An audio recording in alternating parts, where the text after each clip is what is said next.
வணக்கம், நான் உங்கள் எஸ்எஸ். இன்றைக்கி சமைக்க போகிறது பச்சை பயிறு கடைசல். அதுக்கு தேவையான அளவு பச்சை பயிறு எடுத்துக்கோங்க.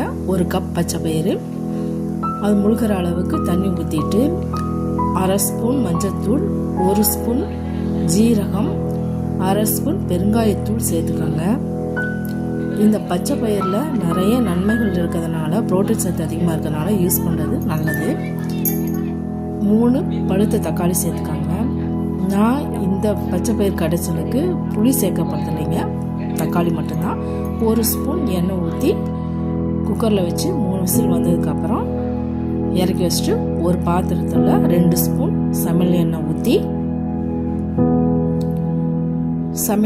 அதில் 1 ஸ்பூன் கடுகு, அது பொரிஞ்சதும்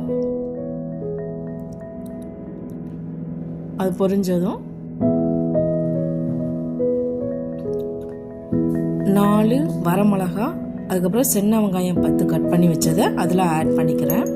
அது நல்லா வதங்கணும். நல்லா வதங்க விட்டுட்டு 1 கொத்து கருவேப்பிலையும் சேர்த்துக்கோங்க.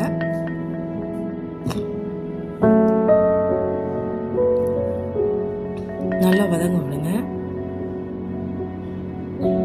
இதில் புரோட்டீன் அதிகமாக இருக்கிறதுனால பச்சை பயிறு அடிக்கடி செஞ்சு கொடுத்தோம்னா இது ஸ்நாக்ஸாகவும் பொரியல் மாதிரி சுண்டல் மாதிரி அதை தாளித்து கொடுக்கலாம். இந்த மாதிரி குழம்பும் கொடுக்கலாம். பிள்ளைங்களுக்கு ரொம்ப நல்லது.